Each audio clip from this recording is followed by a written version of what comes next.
بنشوف رايلي بتشارك صاحبها مات من 3 سنين في زيارة عائلية لجنوب افريقيا، بس هي ما تعرفش هل امير قرية شاكولا هيختارها هي تكون الاميرة بتاعته ولا لا. وبيبدأ الفيلم مع رايلي وبنعرف انها شغالة في محل كتب، والمحل ده بتاعها، وشغالة مع صاحبتها سونيا. وبدأت صاحبتها تشكر لها في ديكور المحل وان التجديدات اللي حصلت فيها جميلة جدا، وعجبتها الزوايا بتاعة الاطفال عشان يلعبوا فيها شطرنج. ورايلي شكرتها بابتسامة وسألتها لو هي سمعت حاجة عن القرض اللي طلبوه من البنك، بس هي قالت لها انها ما عندهاش اي فكرة، والبنك ما اتكلمش معاها خالص بخصوص الموضوع ده لحد دلوقتي. وبنعرف ان رايلي عاوزة تفتح كذا فرع تاني، بس هي مش هتعرف تعمل كده الا لما تاخد قرض. وبنشوف رايلي وهي بتصلح لوحة من لوحات الشطرنج اللي كلها فوضى، وساعتها في شاب وسيم وطويل جه وقال لها ايه الاخبار، انت رايلي مش كده؟ وبصت له وبنعرف ان هو ده مات صاحبها، وكانت مبسوطه بوجوده جدا، وسالته هو بيعمل ايه هنا، فقال لها انه مخطط عشان يتغدوا مع بعض. وراحوا فعلا ياكلوا، وكانوا بيتخانقوا بهزار عن مين فيهم اللي بيعرف يلعب شطرنج احسن. وفي الوقت ده مات جات له مكالمه من امه، وساعتها رايلي سمعته وهو بيقول لها انه هيجي يزورها قريب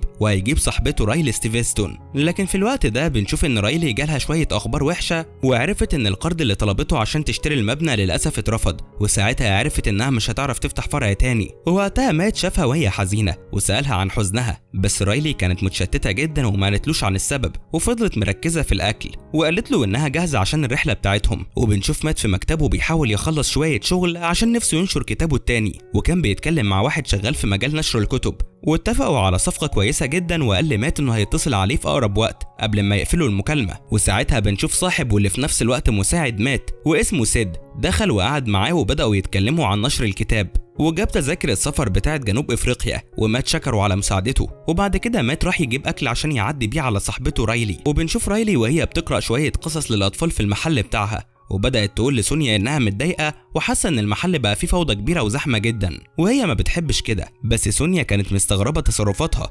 وسالتها لو هي متضايقه من حاجه، وساعتها رايلي قالت لها انها ما عرفتش تاخد القرض، وساعتها انصدمت صاحبتها جدا. وبعدها راحت رايلي تكلم واحد اسمه أليكس وتساله يديها فرصه عقبال ما تاخد قرض تاني، وقال لها ان لسه ما فيش حد اشترى المبنى، وده ريحها شويه. وحتى صاحبتها قالت لها انهم هيحاولوا كتير لحد ما ياخدوا القرض، لحد ما ظهر مات وكان معاه الاكل، وطلب منها انها تجهز عشان خلاص هيسافروا مع بعض ويزوروا عيلته عشان يحتفلوا بالذكرى السنويه في جنوب افريقيا. بس رايلي كانت حاسه انها مش مرتاحه للموضوع، وانها لازم تبقى هنا عشان تاخد بالها من المحل، وانها بتحب تقرا للاطفال قصص كل يوم. بس مات كان مصمم انها تسافر معاه، وقال لها ان سونيا هتقدر تعمل كل ده لوحدها وهو مجرد اسبوع واحد بس. وقال لها انه خلاص اشترى التذاكر، وساعتها اتفاجئت ان التذاكر من الدرجه الاولى، وبدات صاحبتها تشجعها انها لازم تسافر معاه. وقررت رايلي انها تسافر بما انهم هما الاتنين مصممين. ولما مات راح ياخد مفاتيح العربيه بتاعته من مكتب رايلي، ساعتها شاف شويه اوراق فيها ان قرض رايلي اترفض، وعرف انها كانت متضايقه عشان كده. وساعتها رايلي ندهت عليه وقال لها انه كان بيجيب مفاتيح العربيه.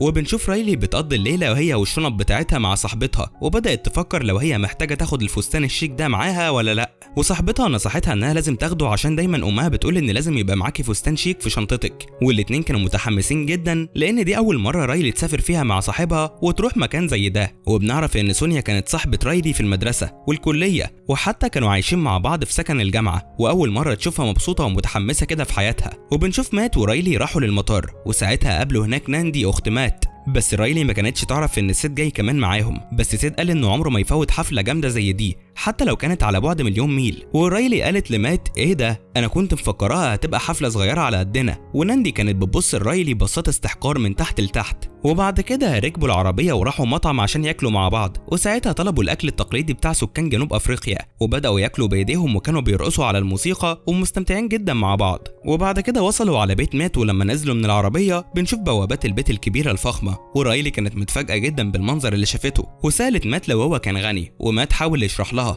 بس هي قالت له انها مش هتتكلم في اي حاجه غير انها تعرف لو هو غني ولا لا. والموقف كان محرج جدا، بس هو ما قالش لرايلي اي حاجه بخصوص عيلته وفلوسها. وبعد كده كانوا لسه هيجيبوا حاجاتهم، بس الخدام بتاع مات كان جاي يرحب بيهم، وهو اسمه الاخ بارني، وخلاه يرحب برايلي، وبداوا يهزروا شويه. ورايلي قالت له انها هتاخد فتره عقبال ما تتعود على اسمه. وبعد كده سابوه دخلوا البيت، وبنشوف ان رايلي لسه مندهشه بجمال القصر الكبير وفخامته. وماندي قالت لها انها هتاخدها على اوضتها بقى عشان كان يوم طويل عليها، وودعها مات وقال لها تصبحي على خير. وبنشوف رايلي راحت اوضتها، بس ما كانتش عارفه تنام كويس بالرغم ان السرير كان منتهى الفخامه ومصنوع من ريش النعام. لحد ما نص الليل جه، ورايلي كانت جعانه جدا وراحت المطبخ تدور على اي حاجه وتصب شويه ميه. الميه، وفجأة اترعبت لما شافت مات. بس الست ما كانتش مبسوطة خالص لما شافتها عشان هي مش شكلهم ولا مناسبة لمات، وقالت لها ان في ميه في الأوضة بتاعتها ومش محتاجة تنزل المطبخ عشان تجيب حاجة. وردت رايلي عليها بانها نسيت وودعتها وراحت أوضتها. وبعد كده رايلي صحيت من النوم الجامد ده وصاحبتها اتصلت عليها، وساعتها بدأت رايلي تحكي لها عن مات وعن بيته واهله وانه غني جدا،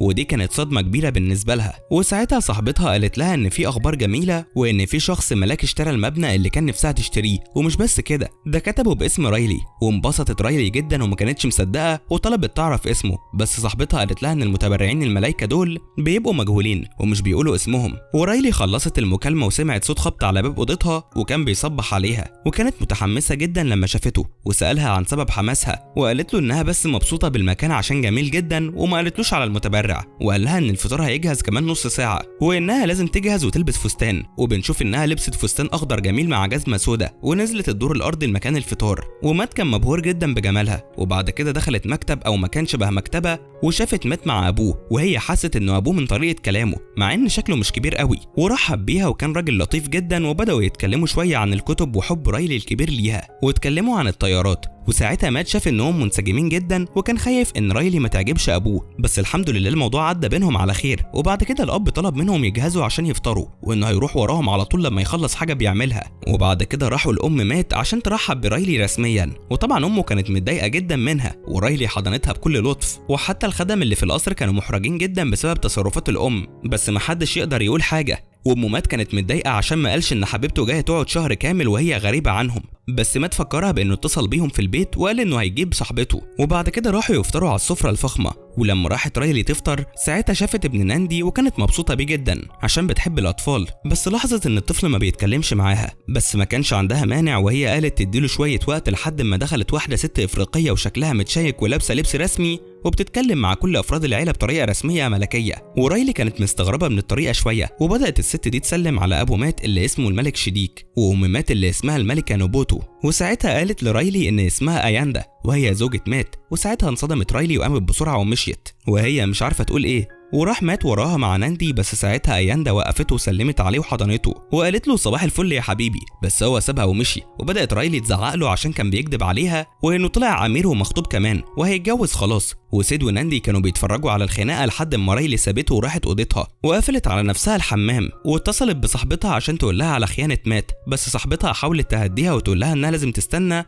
وتفهم الموضوع وتعرف تفسير مات. وبعد كده مات راح لأمه يتناقش معاها بخصوص المشكلة دي، وقالت له إن أياندا هي الشريكة المثالية وكمان فاهمة العادات والتقاليد بتاعة العيلة وهتعرف تخدم شعبها بشكل أحسن من رايلي. وكانوا بيتكلموا باللهجة الإفريقية، ومات قال لها إنه ما بيحبش أياندا خالص وكل حاجة بينهم انتهت، وهو دلوقتي بيحب رايلي. وبنعرف إن أبوه كان بيدعم كلامه هو كمان وشايف إنه يحب اللي هو عاوزه، وقال لمراته إنهم لازم يسيبوا مات يقرر بنفسه وهو اللي هيربي أطفاله بطريقته برضه، ولازم يقدم لهم حرية الاختيار هما كمان. وساعتها الأم قالت إنها طول عمرها بتقدم لمات حرية الاختيار، والاتنين مشيوا من غير ما يقولوا أي كلمة تانية. والموقف كان صعب جدا ولازم مات يتعامل بحذر شديد عشان الموضوع دخل في العيلة الملكية وإن ده جواز مصلحة. وبعد كده مات راح أوضة رايلي عشان يعتذر ويشرح لها بشكل أحسن، بس شاف إنها لسه متضايقة وبتحاول تلم هدومها وخلاص مقررة إنها هتسافر، بس بدأ يتكلم معاها بالراحة ويقول لها إنها كان هيعرفها كل ده من فترة، بس كان خايف من ردة الفعل دي عشان الموضوع كبير ولازم يلاقوا حل مع بعض وما ينفعش يتوتروا ولا يتعصبوا. وساعتها بدأ يقول لها إن أياندا كانت حبيبته القديمة والوحيدة وإنه كان مجبر يحبها عشان كان مراهق وأمه اللي طلبت منه كده، بس هو عارف إنه ما كانش ينفع يعمل كده من الأول. وساعتها بدأت رايلي تفهم وجهة نظره وسامحته، وقالت له إنه عمرها ما كانت هتفهمه غلط لو كان شرح لها كل ده من الأول،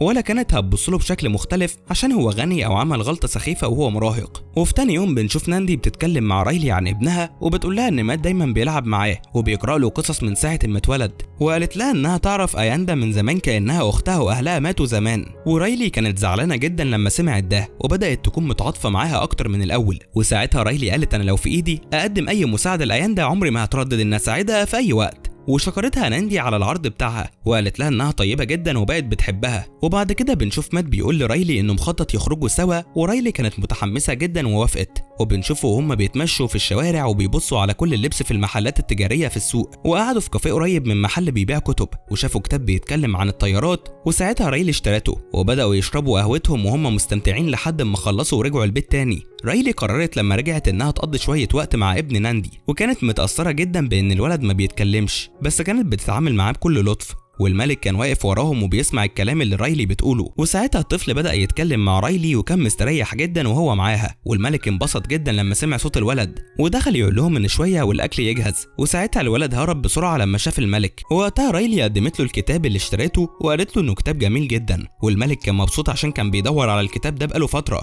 وكان هو ده الكتاب اللي بيتكلم عليه معاها قبل الفطار. وانبسطت رايلي ان الهديه عجبته. وبعد كده اياندا كانت مع مات وبيتكلموا عن التجهيزات بتاعه الجواز لحد ما دخل عليهم واياندا سلمت عليه ومشيت على طول. ومات بدأ يتكلم مع امه وهي قالت له رايلي ما عندهاش اي صفه من صفات الملكه اللي هتعرف تهتم بشعبها، واياندا عندها كل المؤهلات الملكيه انها تبقى زوجه كويسه، وطلبت منه يراجع قراره ويختار اياندا تبقى اميرته الوحيده. بس هو قال لها تاني انه ما بيحبش اياندا وبيحب رايلي ومش هيتجوز غيرها حتى لو ده ما كانش بيخدم مصلحه المملكه. وتعصبت امه منه بزياده، ومات قال لها ان الموضوع صعب عليه جدا وانه ما كانش عاوز يحط عيلته في كل ده، بس هو عاوز امه تفهم ان رايلي بنت شجاعه جدا وقويه وحنينه جدا، وعاوز امه تديلها فرصه وتتمسك فيها زي اياندا. بس هي بدات تقول له ان ابوه كلها كام سنه ويبقى عجوز، وان الوقت جه عشان مات يتعلم ازاي يبقى ملك ويحكم المملكه. وبعد ما سابها ومشي شاف ابوه عند رف الكتب وقال لابوه انه مستني بفارغ الصبر عشان ينشر كتابه التاني، وانه مش عاوز يستخدم سلطته الملكيه عشان ينشر الكتاب بين يوم وليله،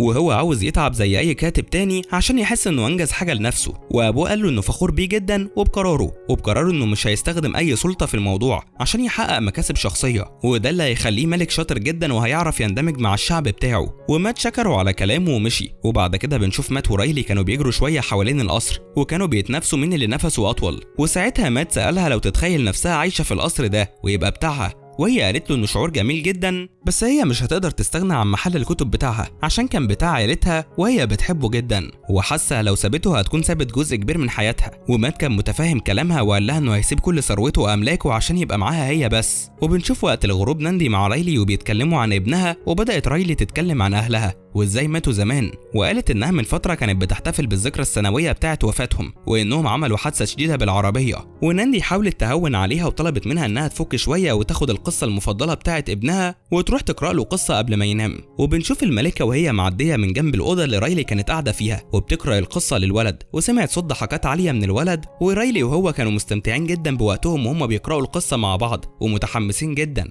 والولد كان بيتكلم معاها بطريقه حماسيه واول مره الملكه تسمعه بيتكلم كده. وابتسمت الملكه بلطف وهي باصه لرايلي مع انها كانت بتحاول تكرهها، بس باين عليها انها هتغير رايها بعد المنظر اللي شافته لكذا دقيقه. وبعد كده مشيت وسط لحظه الدراما اللي حصلت دي، وبنشوف سيد وهو بيعزف على البيانو لحن جميل لناندي، وقالت له انها مش مصدقه قد ايه عزفه جميل كده، وهو قال لها انه مبسوط جدا عشان موجود معاهم. وساعتها ناندي خدت كلامه على انه تلميح ان انبساطه ده بسبب وجودها معاه، وده كان اعتراف خلى ناندي ترتبك جدا لما سمعته، وحاولت تبين انها مش فاهمه قصده، وقالت لهم انها مبسوطه عشان العيله كلها موجوده وبيحتفلوا مع بعض بالتقاليد السنويه بتاعتهم. وبنشوف مات ورايلي وهم واقفين وراهم وبيسمعوا عزف سيد الجميل، وساعتها سيد وناندي اتخضوا لما شافوهم وراهم، ومات طلب منه انه يكمل عزف عشان عزفه جميل جدا، واقترح انهم يشغلوا شويه موسيقى ويرقصوا رقصه الفالس مع بعض. وطبعا سيد وناندي بيعرفوا يرقصوا الرقصه عشان دي عاداتهم عندهم، بس على عكس رايلي كانت لسه بتتعلم من مات وكانت بتكافح عشان الرقصه صعبه جدا عليها. وبعد كده بنشوف اياندا دخلت عليهم وقطعت راسهم وبدات تتكلم بطريقه رسميه زي كل مره، وسلمت على رايلي،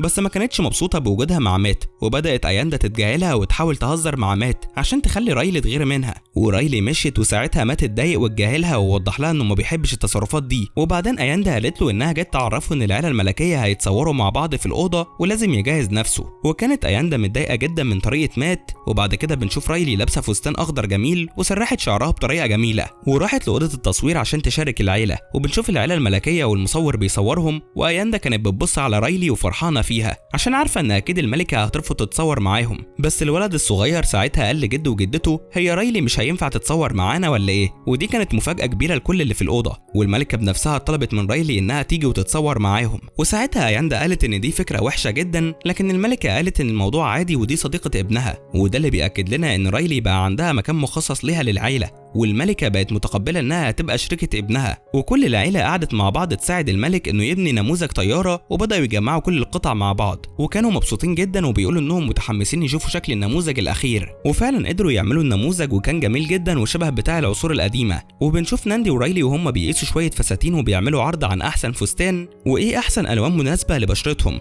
بس ناندي كانت رافضاهم كلهم ما عدا اخر فستان. وبنشوف رايلي وهي لابسه فستان برتقالي جميل ونازله الدور الارضي، وساعتها مات شافها وكان مخطوف بجمالها وقال لها انها جميله جدا وشكرته. وراحوا لباقي العيله يشاركوهم في الحفله وشافوا ناندي وسيد. وساعتها بدا مات يعرف كل الحاضرين بحبيبته رايلي، وكان بيتكلم مع المربيه بتاعته اللي اهتمت بيه هو واخته وهم صغيرين. وبعد كده بنشوف ان بارني كان بيقدم تحيه للملك وانه طول حياته كان عايش في خيره، لحد ما بنشوف ان في مكالمه جت لرايلي وهي واقفه مع مات وسالها لو في حاجه، بس هي ابتسمت وقالت هترد على مكالمه وهترجع الحفله تاني. وخرجت رايلي ترد على صاحبتها سونيا، واعتذرت لصاحبتها انها اتاخرت عليها في الرد. وسونيا قالت لها انها مش عارفه الملاك المجهول اللي اشترى المبنى لحد دلوقتي، بس هي عارفه الشعار اللي استخدمه وهو بيشتري المبنى، وطلبت منها رايلي تبعت لها الشعار في رساله. وقفلت المكالمه وقتها. وبعد كده رايلي رجعت الحفله وشافت مات واقف مع ياندا وكانت حاطه ايديها على صدره وبتحاول تبذل جهد معاه عشان تخليه يغير رايه ويعجب بيها. ورايلي شافتها وهي مقربه منه جدا وكانت مصدومه جدا وبقت محبطه ومشيت بسرعه وهي منهاره. وحاول مات يجري وراها، ولما لحقها شافها وهي ماسكه الموبايل وجالها الشعار، وكان شعار ورده. وبصت على ارضيه البيت وشافت ان ده نفس الشعار اللي في البيت.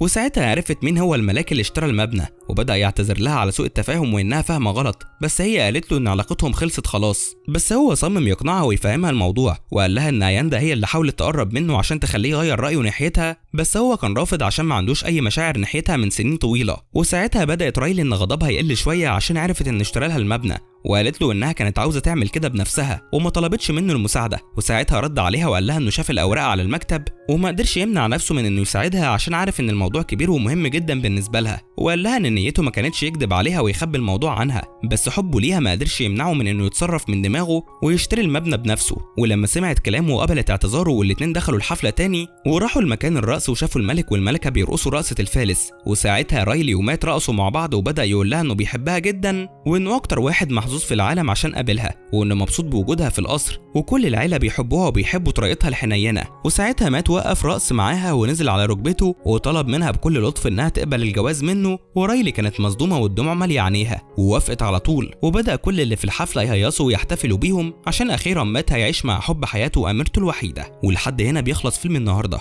لو عجبك فيلم النهارده ما تنساش تعمل لايك وتشترك في القناه وتفعل زر الجرس عشان يوصلك كل جديد. اشوفكم الفيديو الجاي. سلام.